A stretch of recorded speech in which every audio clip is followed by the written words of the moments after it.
In this lab, we will learn to analyze a phylogenetic tree. So let's start by opening the alignment. Click on this button written here phylogeny. आप इसको click करेंगे. We have seen in the previous lab these options. हम इस option को लेते हैं, tree generate किया. ये आपने जो पहले वाली लैब में अलाइनमेंट सेव की थी, इसको सिलेक्ट करें, ओपन करें. ये ऑप्शंस आपने प्रीवियस लैब में भी देखी थी, तो दोबारा इसको डिस्क्राइब करने की ज़रूरत नहीं है. तो सिंपली इस ओके बटन को क्लिक कर दें.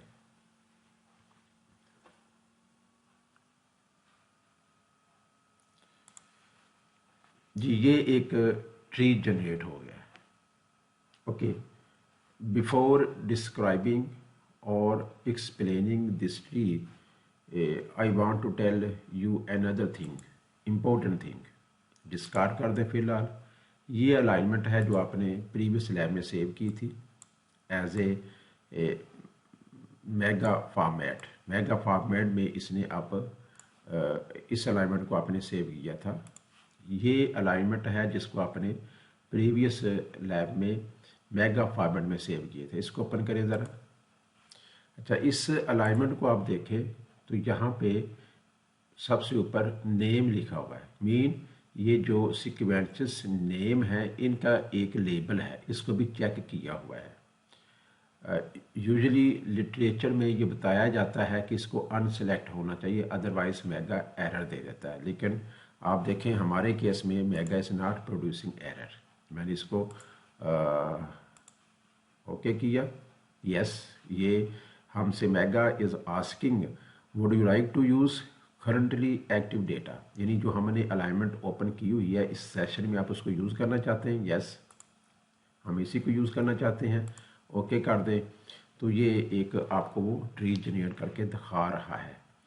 तो इसलिए हमें शायद ये प्रीवियस जो वर्जन्स होंगे मेगा के, उसमें ये चीज़ होगी कि आपने वो जो मैंने अभी सबसे टॉप पे नेम दिखाया था कि वो भी सिलेक्ट किया हुआ था, कि उसको डीसिलेक्ट करना ज़रूरी था. तो अब वो एरर शायद मेगा नहीं दे रहा, मेगा 11 तो नहीं दे रहा. आपने देख लिया प्रीवियस वर्जन्स में ये मेगा एरर देता होगा. अच्छा, एक और मैं बात बताना चाहूँगा, आप वो एरर फेस कर सकते हैं. Again I am closing this window. इसको देख लें, अलाइनमेंट को दोबारा ओपन करें. यहाँ पे एक आपने देखा था प्रीवियस लैब में, जब आप सीक्वेंसेस लोड करते हैं, जब आप सीक्वेंसेस लोड करते हैं मेगा में, तो एक नेम होता है, एक बाय डिफ़ॉल्ट वो सीक्वेंस 1 के नाम से वो दे रहा था, जो मैंने प्रीवियस लैब में इसको डिलीट कर दिया था. अगर आपने डिलीट नहीं किया तो ये अभी भी यहाँ वो आ रहा होगा. मे बी वो आपके केस में आ रहा हो, तो आप उसको यहाँ से डिलीट कर दें, उसे डिलीट कर दें, उस केस में वो एरर आएगी. ओके, रीजनरेट किया हमने. अगेन यहाँ पे आपने बूट स्टेप वैल्यू हमने 5 रखी हुई है.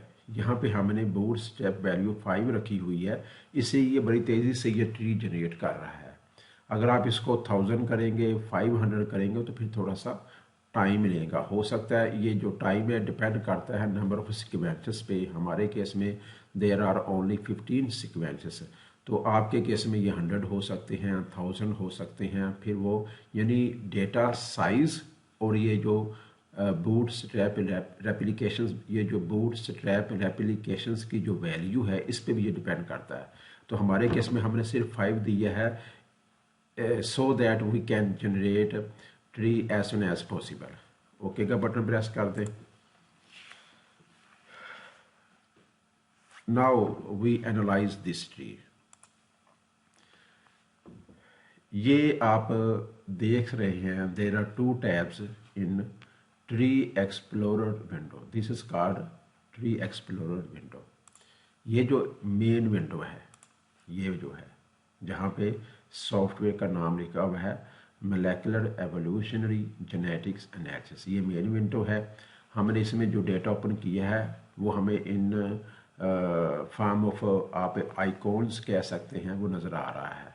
ये अलाइनमेंट है जो टी ए डॉट्स नज़र आ रहा है, और ये देखें यहाँ ट्री का एक वो शेप छोटी सी नज़र आ रही है आइकॉन में, तो ये ट्री है जो हमने अभी बनाया है। इसको आप क्लिक करें तो वो ट्री वाली विंडो यानी ट्री एक्सप्लोरर विंडो ओपन हो जाती है। You can see here that there are two types of trees shown in this window, original tree, bootstrap, consensus tree. Literature shows that you should use original tree in your thesis research work.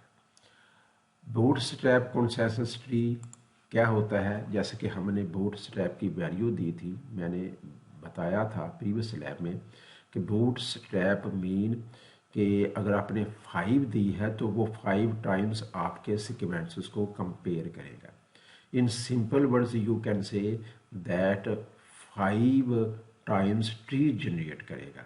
अब 5 times tree generate किया उसने या 5 times sequences को compare किया तो and पे तो हमें वो 5 ट्रीज नहीं देगा, ना हमें उनकी ज़रूरत है। अब उनमें से 5 ट्रीज जो उसने बनाए उनमें से जो द बेस्ट वैल्यूज़ ले लेके उसने एक एंड पे एक ट्री बनाया, वो है बूटस्ट्रैप कंसेंसस ट्री। ठीक है, बूटस्ट्रैप की वैल्यूज़ ऊपर यहाँ शो की हुई हैं 100 100, ये 40 40 60 इस तरह करके। तो ये 100 मीन कि ये एक किस्म का इसका कॉन्फिडेंस लेवल है। मीन सीक्वेंस 3 और सीक्वेंस 4 जो है हम 100% श्योर हैं कि ये इसी जगह पे ऐसे ही आने थे। आप ऐसे करें जो बूटस्ट्रैप वैल्यू का एक पर्पस होता है।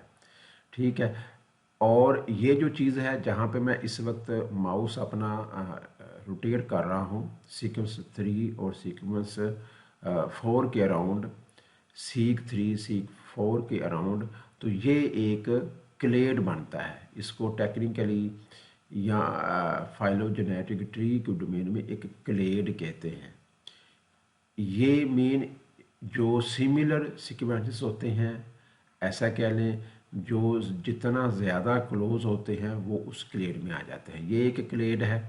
अगर आप इस क्लेड को थोड़ा सा बड़ा करना चाहते हैं तो आप ऐसे आ जाए, सीक्वेंस 3 से लेकर सीक्वेंस 5 को इंक्लूड कर लेंगे, एक और क्लेड बन जाएगा। फिर इससे क्लेड को और बड़ा करें तो यहाँ से लेकर जिसमें सीक्वेंस 3 4 5 8 6 7 यहाँ तक आ जाता है, ये एक और क्लेड बन जाता है। अगर आप इस क्लेड को और बड़ा करें तो सीक्वेंस 1 और 2 भी शामिल हो जाते हैं। ठीक है, यानी इसमें अगर ट्री में देखें तो 2 बड़े क्लेड हैं।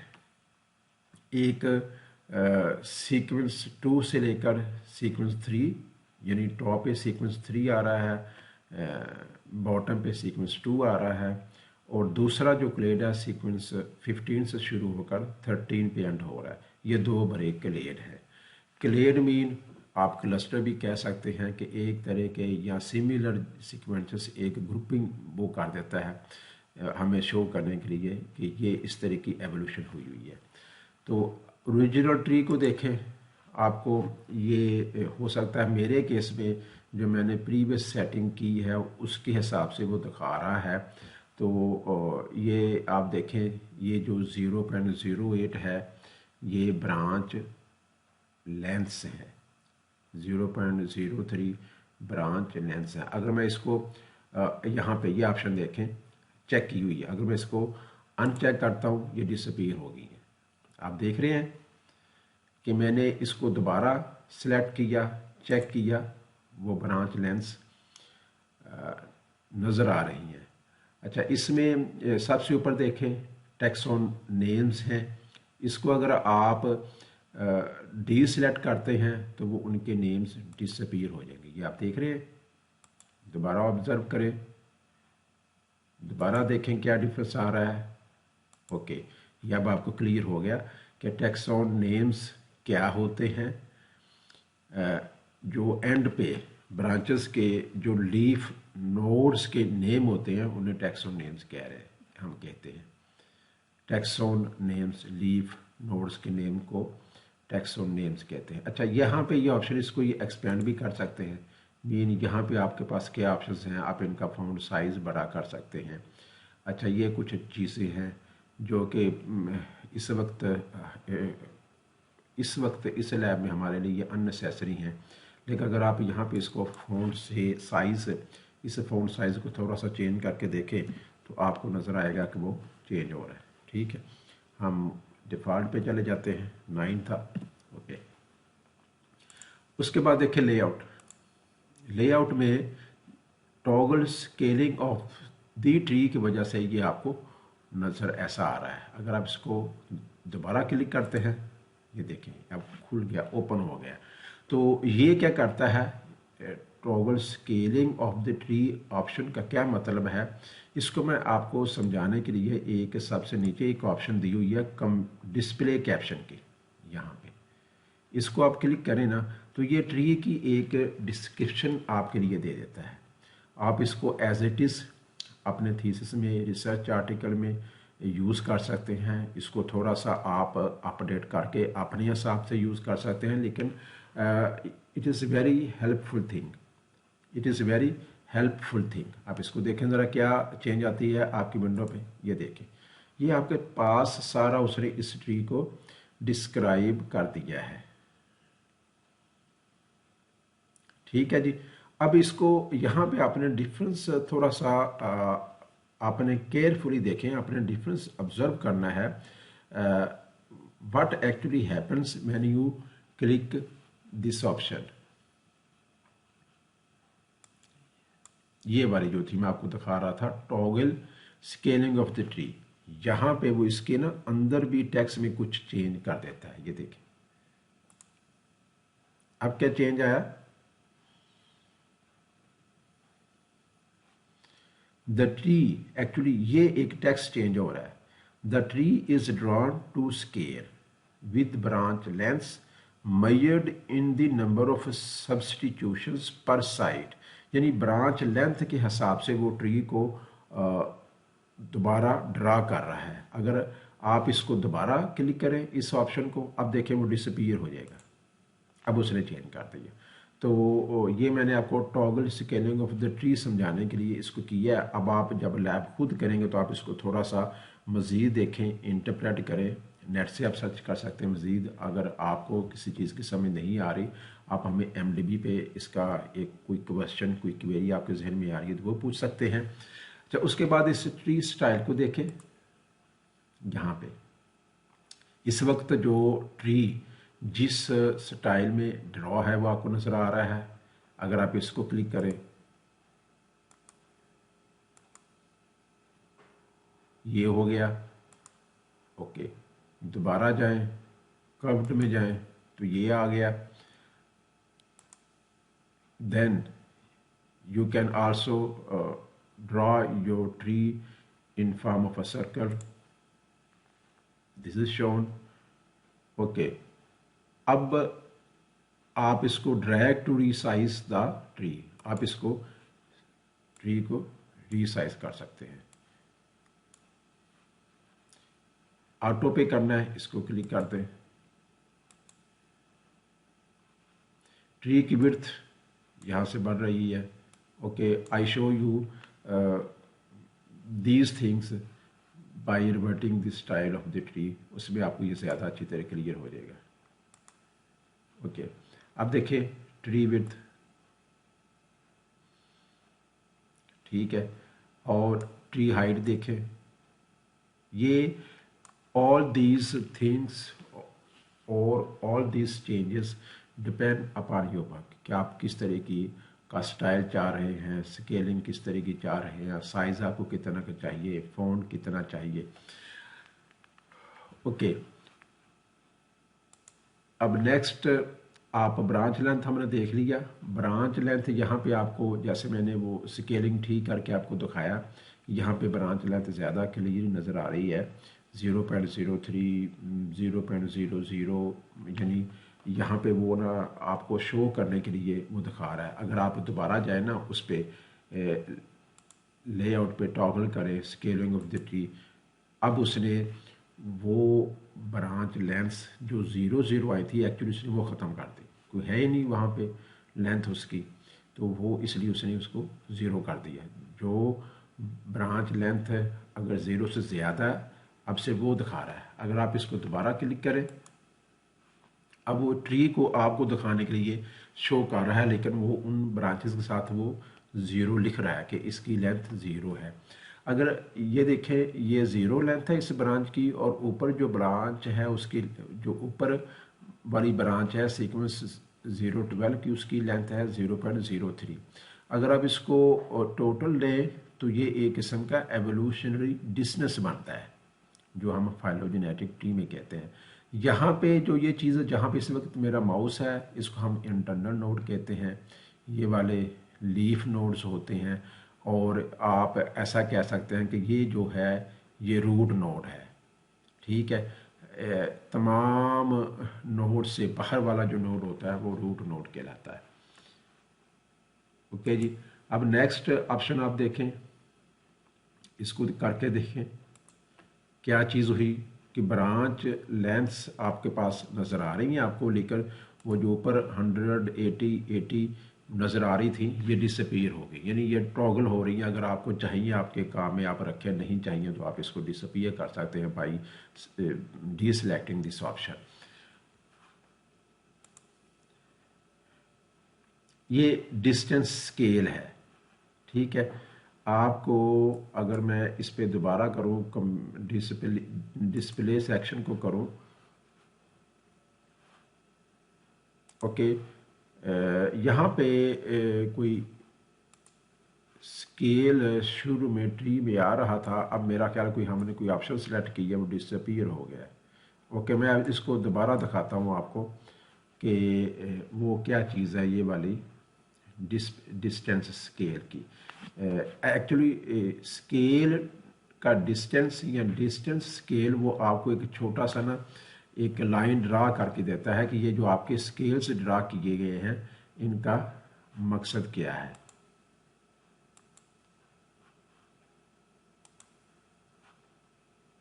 ओके,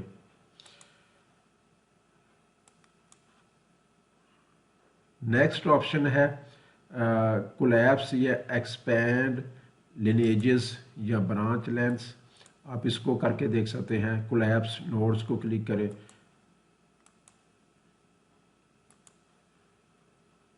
ये किसी वजह से ये इस वक्त नहीं कर रहा collapse.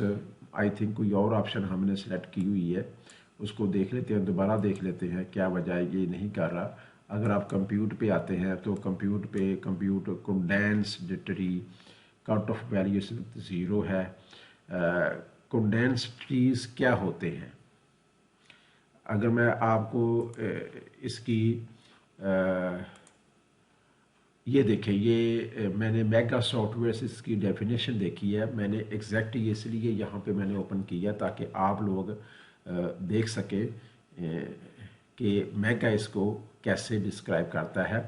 When interior branches in a phylogenetic tree do not have statistical significant lengths.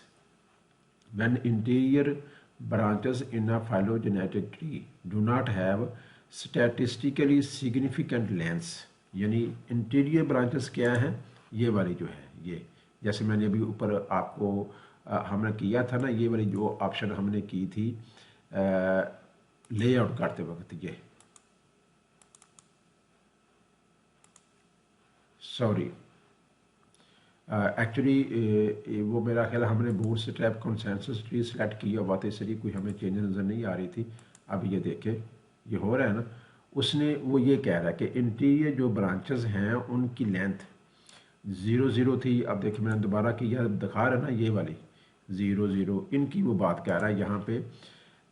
जब वो सिग्निफिकेंट ना हो, choosing this command condenses the tree into a topology. Topology आपने देखा है, अगर आपने नेटवर्किंग का सब्जेक्ट पढ़ा है तो आपको पता होगा कि टोपोलॉजी एक किस्म की ट्री को ड्रॉ करने की एक टेक्निक होती है, in which each branch with less than the desire significance is collapse, वो कोलैप्स कर देता है कंडेंस ट्री।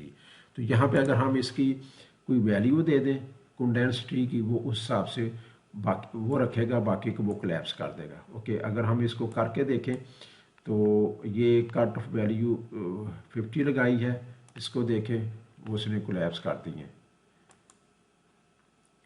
ठीक है, और उसके बाद ये बाकी जो ऑप्शंस हैं आप खुद इसको करके देख सकते हैं। ठीक है जी, जो ज़्यादा इम्पोर्टेंट थी वो मैंने आपको करके दिखा दी हैं। तो दिस इज़ इंटरप्रेटेशन। ठीक है, सबसे ज़्यादा हेल्प आपको यहाँ से खुद वो एक रिटन फॉर्म में दे देता है, और उसके बाद अब मैंने भी आपको डिस्क्राइब कर दी हैं रीजन ट्री और बूटस्ट्रैप ट्री में क्या फ़र्क है। हमें अपने रिसर्च वर्क में रीजन ट्री यूज़ करना चाहिए, बूटस्ट्रैप यूज़ नहीं करना चाहिए। क्यों नहीं करना चाहिए कि बूटस्ट्रैप में वो एक्चुअल डेटा को परम्यूट करता है, वो रीसैम्पलिंग करता है, थोड़ा सा आल्टर करता है ट्री को मैक्सिमम कह लें कि आप सही दिखाने के लिए। तो जब हम अपने काम में तो हमें ओरिजिनल काम शो करना चाहिए, तो ओरिजिनल वर्क में आप बूटस्ट्रैप वैल्यूज शो करवा सकते हैं। ये 100, 80, 160 ये बूटस्ट्रैप वैल्यूज़ हैं। ठीक है जी, और उसके बाद और आप इसमें क्या कर सकते हैं। ओके, एक ये देखें caption, copy to clipboard, print caption, save text to file, इनको आप करके देखें, ये सारे काम आपको क्लियर हो जाएंगे कैसे परफॉर्म कर रहे हैं।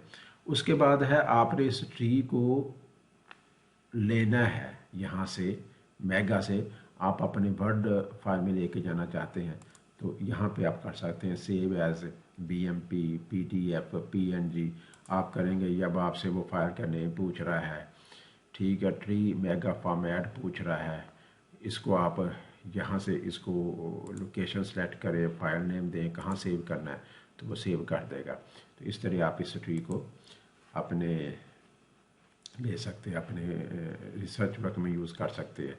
अच्छा, एक दूसरी ऑप्शन और मैं एक छोटी सी बताना चाहूँगा। अगर आप ये जो टैक्सा के नेम्स हैं, ये जीन्स के नेम्स होंगे, स्पीशीज़ के नेम्स होंगे, प्रोटीन सीक्वेंसेस के नेम्स होंगे, जैसे वो आप जिस तरह का डेटा आप यूज़ कर रहे होंगे, इसको डबल क्लिक करें। ठीक है जी, इसको आप चेंज कर सकते हैं, यहाँ पे कुछ भी कर लें। मैं फाक से मैं तारिक लिख देता हूँ। ठीक है, ये चेंज हो गया। तो इस तरह आप इसको करें। आप खुद प्रैक्टिकल आपने देख लिया। द बेस्ट वे कि आप मेरी वीडियो ओपन कर लें और साथ मेगा सॉफ्टवेयर ओपन कर लें। जो मैं स्टेप्स बता रहा हूँ सारे स्टेप्स परफॉर्म करके देखें, आपके कॉन्सेप्ट क्लियर होंगे। जब तक आप अपने हैंड्स डर्टी नहीं करेंगे, हैंड्स ऑन काम नहीं करेंगे, तो चीज़ों सिर्फ रीड करने से, सिर्फ लिटरेचर को रीड करने से आपके कॉन्सेप्ट क्लियर नहीं होंगे। कॉन्सेप्ट कैसे क्लियर होंगे? जब आप खुद काम करके देखेंगे। तो आपका क्विज़ेस, आपके फाइनल टर्म एग्ज़ाम, ये सारे के सारे वीडियो लेक्चर्स पे डिपेंड करते हैं। हैंडआउट्स आपने नहीं पूछने, PPT फाइल नहीं पूछनी। जो मैं आपको पढ़ा रहा हूँ, जो मैंने आपको प्रैक्टिकल किया है, मैं यही आपके एग्ज़ाम में पूछूंगा। इन्हीं में से MCQs बनेंगे। Thank you very much.